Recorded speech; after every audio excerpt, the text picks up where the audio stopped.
Brothers Tolit and Ahmad Ahmad have never seen the sea here.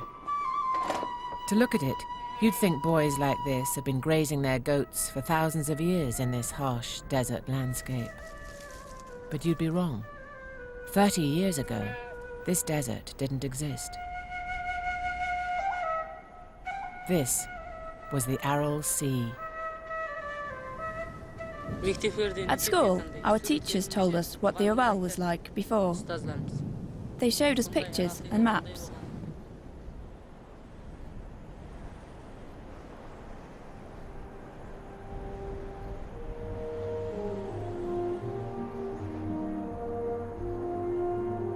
This is the dried-up seabed of the Aral Sea, once the fourth largest freshwater lake in the world.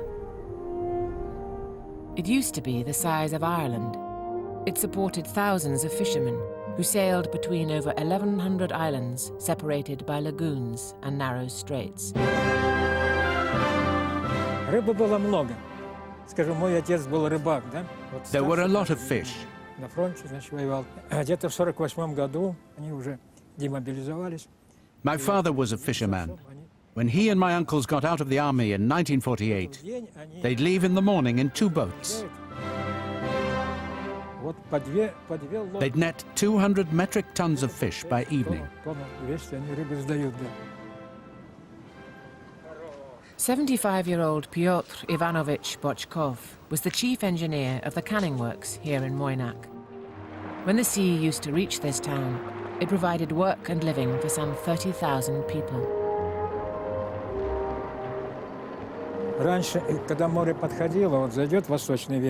When the sea was here, the west wind would blow. The shoreline was nearby. It was fresh and clean, like a resort.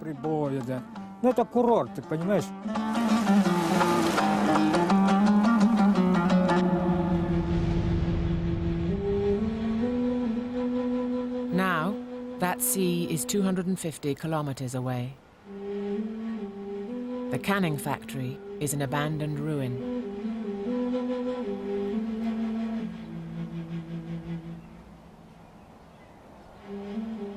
And most of the people are gone.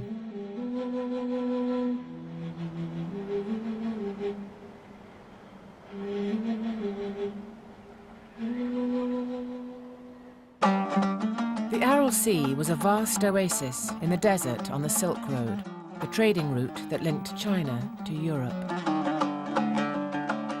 From space, it's easy to see that the Aral is the most important reserve of water in this vast Central Asian desert.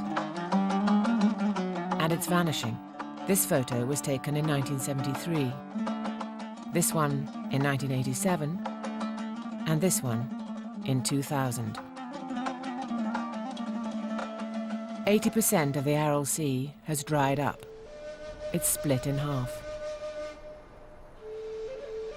This catastrophe is the result of arrogant human engineering. The major rivers that fed the Aral were diverted into leaky irrigation canals to serve thirsty cotton farms. The Aral slid into a disastrous spiral of decline.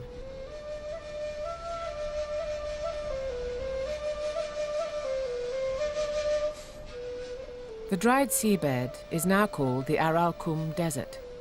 It's about 45,000 square kilometers, bigger than the Great Salt Desert in Utah, bigger than Belgium, Luxembourg, and the Netherlands combined.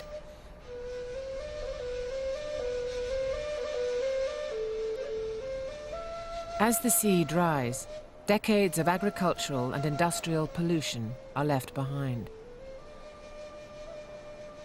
Now, when the wind blows, deadly dust storms of salt, sand, and chemical pesticides destroy plant, animal, and human lives.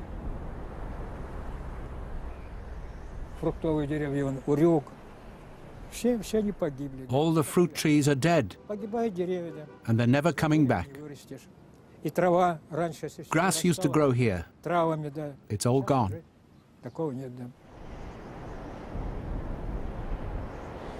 There are likely to be heavy metals and DDT in this cloud.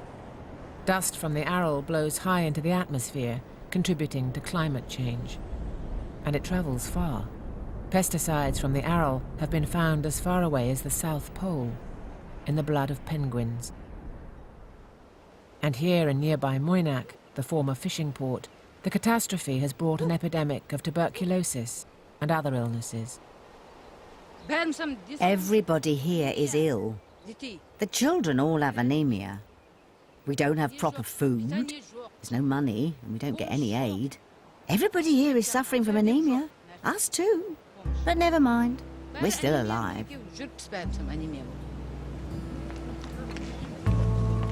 In some places, infant mortality rates have doubled.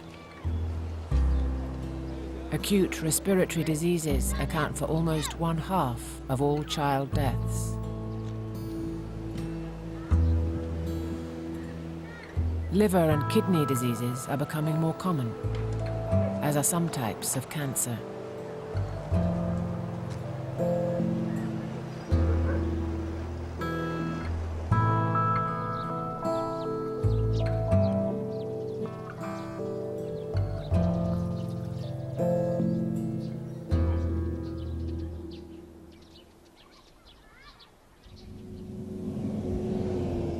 Experts think the southern half of the Aral Sea will be completely evaporated within 20 years. Which is why efforts are now focused on trying to lessen the worst effects of the catastrophe. One weapon is a desert-loving local tree called the saksaul. How do we plant the saksaul? If you just plant the saksaul, it won't grow. Why? Take a look. The soil here is full of salt. You need to break up this salty crust. Here we dug a trench last autumn, and we filled it with clean sand. The saksaul will grow nicely here.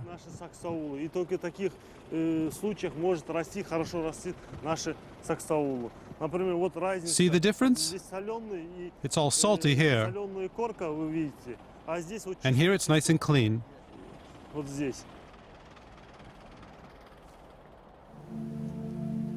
These saplings will grow fast and spread. In just 4 years, the roots of each tree will hold down several tons of sand. The idea isn't to forest the entire desert, but to protect the most threatened populations.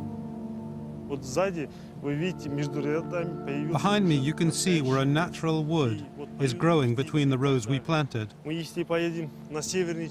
You can hear birdsong here. In the north, there's not even a living plant, never mind birds or other animals.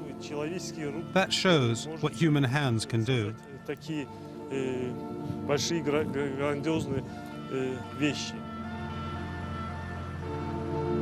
Projects like this are a small way to lessen the impact of the Aral crisis on local people and the rest of the world. This is regional climate change. The waters of the Aral used to warm icy winds from Siberia and reduce the summer heat. Now, summers are hotter, drier and shorter. Winters are longer and colder. While the world worries, rightly, about what melting polar caps will bring to our populated coastlines, people here are dying for lack of water.